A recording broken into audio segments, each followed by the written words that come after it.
Today I'm going to be talking about angel trumpets and how to cut your angel trumpets for the fall season and going into winter if you want cuttings for the next year. There are a couple of things I also want to talk about. One is I have so many angel trumpets that sometimes it can be difficult to tell which ones are which, because after a period of time their names will wear off of the labels if you have like some kind of label with their name printed on it. So one thing I like to do is to paint rocks and put their names on the rocks. This isn't 100% foolproof because sometimes they can get covered up in the pot, or sometimes if your pot dumps over, mine tend to get heavy on the top, and when the wind blows sometimes it'll cause them to topple over and the rocks can fall out and you may not realize it. So another thing I like to do is label mine with zip ties. You probably can't see this very well right now, but there's a black zip tie on this one, and I have a notebook where I tape down a piece of the zip tie, and then next to it I write which one it is, and that's another way that I can tell. That is also extremely helpful when you're taking cuttings, because it's very important to label them, and the best way I've found is to put those zip ties on and make sure that they're color coded and you know what those colors stand for. It also helps if you're planning on selling your angel trumpets, because you can ensure that the one that you're selling is the right one that the person thinks that they're buying. So we're going to get into taking some cuttings from this one. It's called New Orleans Lady, and right now it's just too tall for my greenhouse.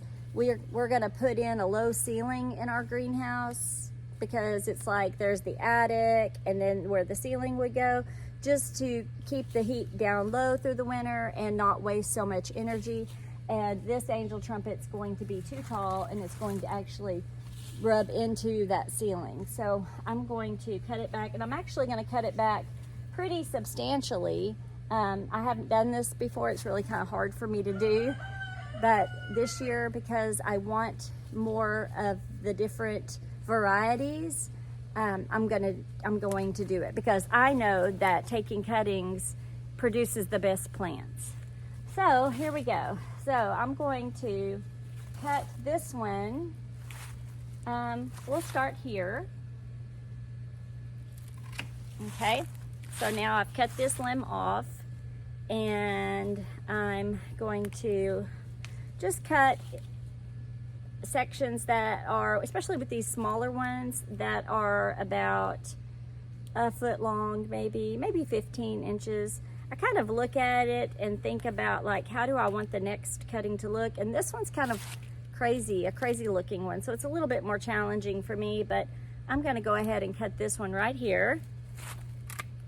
So now I've got this cutting. I'm going to cut off these really big leaves and just leave the small leaves. I would even, I'm going to break off these small leaves at the bottom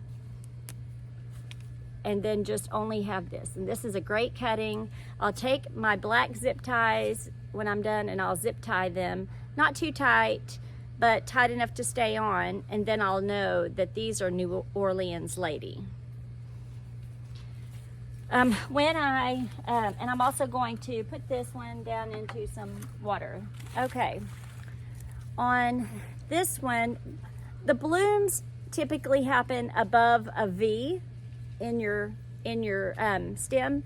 So like right here, we have, even though this one's still kind of crazy, we have like a V right here, or Y, and I'm going to cut it. I'm going to cut it right here. I'm going to cut off this weird section so that now I just have this nice Y. And this one's going to turn into a really nice cutting. It's a little bit longer, but that's okay. That's okay.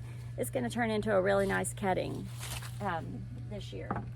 Now I've got this piece left. I'm gonna for sure cut off all these crazy long big leaves that are hanging down. This one's just hanging down so weird. So I have some options here. I could just like, I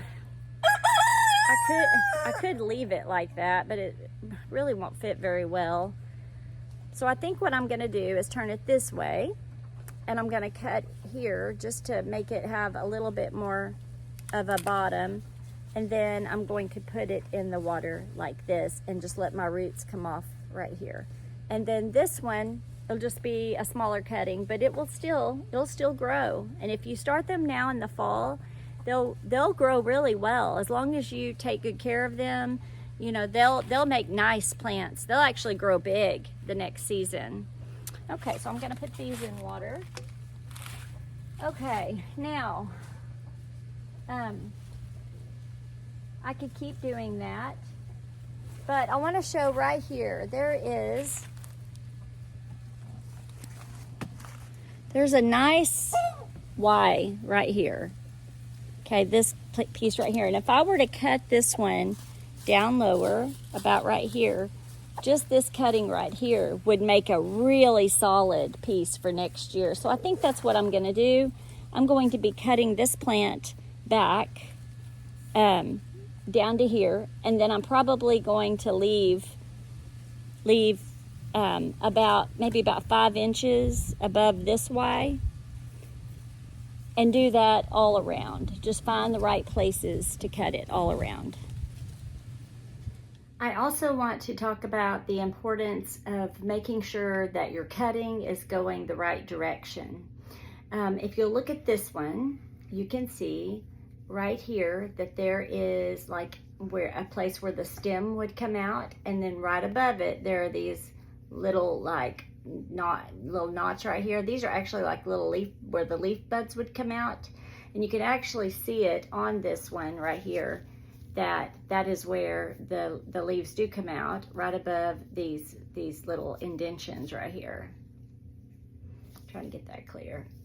And if you don't put your cutting in the water the right direction, it will make it really hard for the plant to grow. It will cause it to, it will grow and it will root, but when the leaves come out of it, the stems come out of it, they'll have to go down and then come back up. So you just want to make sure to put it in the right direction. I want to also show how some of mine are already starting to get roots. These are some that I've already put in water not too long ago, and you can see that they're already starting to grow those roots. And here's another nice big cutting. The bigger ones do take a little bit longer. It seems like the smaller ones put on roots a lot better than the bigger ones. You can see, let me pull it out. So like this one right here, you can see that it's got, oh wait, right here, it's got more roots on it than the bigger ones do. But that's the goal. The goal is to take the cuttings and put them in water and just wait for them to grow. It is very important that you change your water often. If the water gets yucky, like if the bottom of any of your stems start to rot, all you have to do is cut off the bottom and clean out the water and just put it back in. Try again. But one bad apple does spoil the bunch, so you do need to check it often. And one of the best things you can do to get your angel trumpets to root is to give them fresh water every few days, or at least every week.